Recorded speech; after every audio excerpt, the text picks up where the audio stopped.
అందరికీ నమస్కారం. మన ప్రొద్దుటూరు మున్సిపాలిటీ గురించి రెండు విషయాలు. మన ప్రియతమ శాసనసభ్యులు నంద్యాల వరదరాజిరెడ్డి గారు ఇప్పటి వరకు 5 మంది కమిషనర్లు మార్చినాడు. ఈ ప్రొద్దుటూరు మున్సిపాలిటీలో 2 ఏళ్ల కాలంలో 5 మంది కమిషనర్లు మారినారు. ఈ 5 మంది కమిషనర్ల ద్వారా ఈ ప్రొద్దుటూరు మున్సిపాలిటీకి ఒరిగింది ఏంది, ఏమి అభివృద్ధి కార్యక్రమాలు చేసినారు, ఏ ప్రపోజల్స్ పంపించినారు, ఆ ప్రపోజల్స్ ఏం ఆమోదం పొందినాయి, ఏం జరిగింది. 5 మంది కమిషనర్లను మార్చినాడు. ఏమన్నా ₹1 ఈ ప్రొద్దుటూరు మున్సిపాలిటీకి మేలు జరిగిందా? మేలు జరగలే. ఈ అందరూ కూడా వాళ్ళ జోబులు నింపుకొని వాళ్ళ కడుపులు నింపుకొని ఈ ప్రొద్దుటూరు నుంచి పోయినారు. ప్రతి కమిషనరు అవినీతి పరుడే. దానికి ఒకటి సింపుల్ ఎగ్జాంపుల్ చెప్తాం.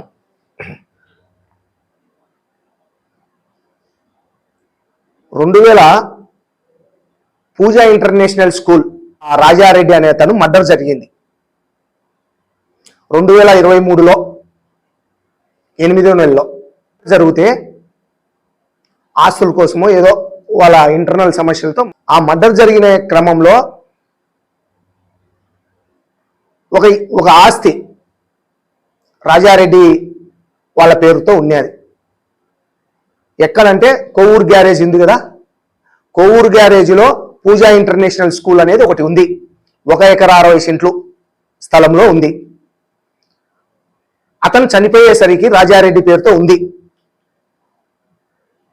అతను చనిపోయినాక ఈ ల్యాండ్ పైన కానీ ఈ స్కూళ్ళ పైన కానీ అతని ఆస్తుల పైన కానీ మొత్తం సమస్య ఏర్పడింది. సమస్య ఏర్పడినప్పుడు ఇది కలెక్టర్ ఆధీనంలో ఉన్నాయి, ఆయన పర్యవేక్షణలో ఉన్నాయి. ఈ ఆస్తులన్నీ కూడా కలెక్టరు కోర్టులో ఇవన్నీ జరుగుతూ ఉన్నాయి. అయినా కూడా 20 లక్షల రూపాయలు ఎత్తి డబ్బులు రమేష్ అనే ఆర్ఐ ఒక పేరు మార్పిడికి 1 ఎకరా 60 సెంట్లకు సంబంధించిన ల్యాండ్లో ఒక చిన్న బిల్డింగ్ ఉంది. 7 సెంట్లలోనో 10 సెంట్లలోనో బిల్డింగ్ ఉంది. ఆ బిల్డింగ్ పేరు మార్చినాడు 20 లక్షలు తీసుకొని. కనీసం అంటే అది 70 కోట్లు విలువ చేస్తుంది ఆ ఆస్తి. కలెక్టర్ పర్యవేక్షణలో కోర్టులో ఉండేటప్పుడు పేరు ఎట్లా మారుస్తాడు? ఇది నంద్యాల కొండారెడ్డి చెప్పింటేనే మార్చినాడు. ఇంత పెద్ద వాల్యుబుల్ ఆస్తిని సమస్యల్లో ఉండేటప్పుడు ఈ ఆస్తి సుబ్బమ్మ అనే పేరుతో సుబ్బమ్మ అనే పేరుతో మార్చినారు. ఎప్పుడు మార్చినారు? 16/9/2025 మార్చినాడు. కోర్టులో ఎప్పుడుంది? 9/8/2024. కోర్టులో ఉండే ఆస్తిని ఏ విధంగా పేరు మార్పిడి జరుగుతుంది? వరదరాజిరెడ్డి గారి కుమారుడు ప్రమేయం లేకోకుండా ఇంత పెద్ద ఆస్తిని కలెక్టర్ ఆధీనంలో ఉండేటప్పుడు కలెక్టర్ను కాదని ఈ రమేష్ చేసేంత, ఈ రమేష్ కమిషనర్, మున్సిపల్ కమిషనర్, పోయిన కమిషనర్ రవిచంద్రారెడ్డి, అంత అధికారం ఎక్కడొచ్చింది? అంత ధైర్యం ఎట్లొచ్చింది వీళ్ళకు? కొండారెడ్డి కానీ వరదరాజిరెడ్డి చెప్పండి ఎందుకు వచ్చింది? ఎట్లా చేస్తాడు? 20 లక్షల రూపాయలు ఎత్తినారు. దీంతో ఎవరెత్తినారు? ఎవరికొరికి భాగాలు ఉన్నాయి దీంట్లో? కొండారెడ్డి సమాధానం చెప్పాల్సిన అవసరం ఉంది. అందులో ఈ ప్రొద్దుటూరుకు సంబంధించిన కొంతమంది పెద్ద వ్యక్తులు ఉన్నారు. బుశెట్టి రామన్న, రవీన్న, వీళ్ళందరూ కూడా దీంట్లో మెంబర్లు. ఎప్పుడైతే అతను మర్డర్ జరిగిన తర్వాత కలెక్టరు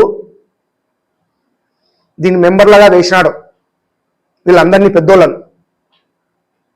వాళ్ళు సంరక్షించాలనే ఉద్దేశంతో, ఈ ప్రాపర్టీని మిస్యూజ్ కావద్దనే ఉద్దేశంతో ఆ పెద్దోళ్లను దీంట్లో మెంబర్లుగా చేర్చినారు. చేర్చినా కూడా ఈ కమిషనరు, ఈ ఆర్ఐ ఎట్లా పేరు మార్పిడి జరిగింది? ఏం వరదరాజరెడ్డి గారు, మీకు తెలుదా ఇది మార్చినేది? నీ కుమారునికి తెలుదా? మీకు తెలిసే జరిగిందంటున్నా నేను.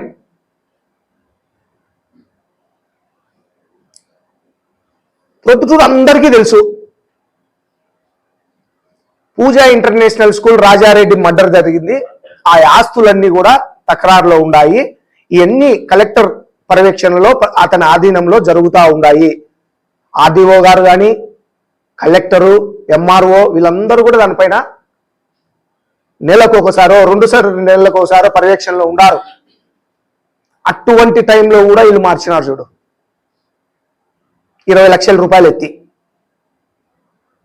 ఎక్కడ వీళ్ళ కలెక్టర్లు అంటే భయం లేదు.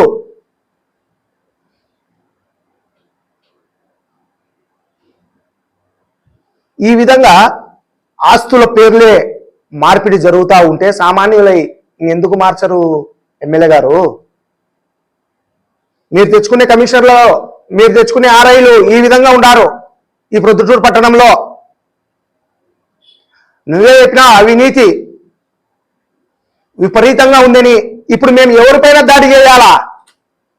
దీనిపైన నువ్వే చెప్పినావు ప్రజలు తిరగబడ్డాలా అని.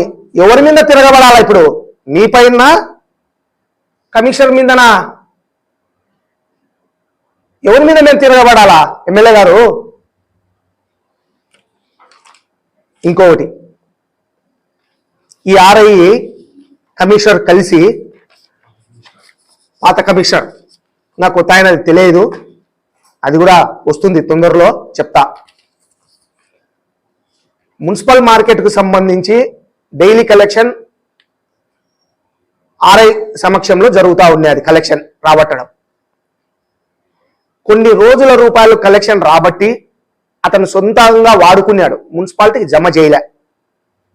అది కూడా మా దగ్గర ఎవిడెన్స్తో ఉంది. చేపల మార్కెట్, చికెన్ అంగళ్ళది డబ్బులు కలెక్షన్ చేసినారు, మున్సిపాలిటీకి జమ చేయలే. కూరగాయల మార్కెట్ కూడా కలెక్షన్ చేసినారు, మున్సిపాలిటీకి జమ చేయలే. అంటే ఏమని అర్థం? ఎవడి సొమ్ము ఎవడు వాడుతున్నాడు? నువ్వు ప్రతిరోజు మున్సిపాలిటీకి వస్తున్నావే ఎమ్మెల్యే గారు, ఏం పర్యవేక్షణ చేస్తున్నావు నువ్వు? ఇవన్నీ మీరు గమనించాల్సిన బాధ్యత లేదా మీ పైన? ఇటువంటి అధికారులను, తప్పుడు అధికారులను అందరినీ తెచ్చుకొని వాళ్ళతో తప్పుడు పనులు చేపిస్తా మీరు లబ్ధి చేకూర్చుకుంటున్నారు. ఇంత అన్యాయమా? ఈ అవినీతి పైన, దీనిపైన విచారించాలా? లాస్ట్ కమిషనర్ను సస్పెండ్ చేయాలా? ఆర్ఐని సస్పెండ్ చేయాలా? దీంట్లో ఎవరైతే భాగస్వాములు ఉన్నారో వాళ్ళందరినీ కూడా సస్పెండ్ చేయాలా? దీనిపైన తక్షణమే వరదరాజరెడ్డి గారు స్పందించాలా? మీకు భాగం లేకపోతే, మీకు దీంతో ప్రమేయం లేకపోతే పేరు ఎట్లా మారింది దానికి జవాబు చెప్పాల్సిన బాధ్యత మీదే ఎమ్మెల్యే గారు. ఇంకొక విషయం, ప్రొద్దుటూరు మున్సిపాలిటీలో ఏ వ్యక్తి టైటిల్ ట్రాన్స్ఫర్ చేసుకోవాలన్నా, పన్ను మార్పిడి చేసుకోవాలన్నా, ఏ సర్టిఫికెట్ కావాలన్నా కూడా డబ్బు లేని పని జరగడంలే. దీంతో ముఖ్య గమనిక ఏంటంటే, ఈ ఆర్ఐ రమేష్ పైన ప్రతి దాంట్లో డబ్బులు తీసుకున్నాడు, ప్రతి సర్టిఫికెట్కు డబ్బులు తీసుకున్నాడు, ప్రతి ఇంటి మార్పిడికి తీసుకున్నాడు, టైటిల్ ట్రాన్స్ఫర్కు తీసుకున్నాడు. తీసుకోనోడు ఉంటే వెతుకులాడుకోవాలి భూతద్దం పెట్టి. అబ్బా రమేష్ ఇతనితో తీసుకోలేదు, ఈ వ్యక్తితో తీసుకోలేదు అనే వ్యక్తి కోసం భూతద్దం పెట్టి ఎత్తుకులాడాలా? అంటే డబ్బులు ఇయ్యందే ఫైల్ జరగలే. ఒక ఫైల్ 15 రోజుల్లో క్లియర్ కావాల్సి ఉంటే 3 నెలలు, 4 నెలలు, 5 నెలలు మున్సిపాలిటీ చుట్టూ తిరుగుతూనే ఉన్నారు. డబ్బులు తీసుకొని కూడా పని చేయకోకుండా ఉన్నారు. ఈ విషయం నేను చెప్తాను, ఎవరైతే ఈ యూట్యూబ్లో నా వీడియో చూస్తారో, ఎవరైతే మున్సిపాలిటీకి వచ్చినారో వాళ్ళందరికీ కూడా నేను చెప్పినాక అవును కరెక్టే అనిపిస్తుంది. ఎందుకు? వాళ్ళు బాధపడుతున్నారు.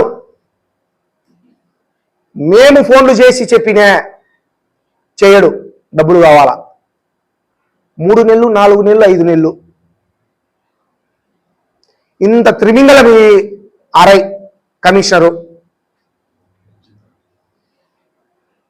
ఈ రవిచంద్రారెడ్డి పోయేటప్పుడు కనీసం అంటే ఈ ప్రొద్దుటూరు పట్టణం నుంచి 4-5 కోట్ల రూపాయలు సంపాదించుకొని పోయినాడు. ఇంకా రమేష్ ఎంత సంపాదించుకున్నాడు ఆ దేవునికి తెలియాల.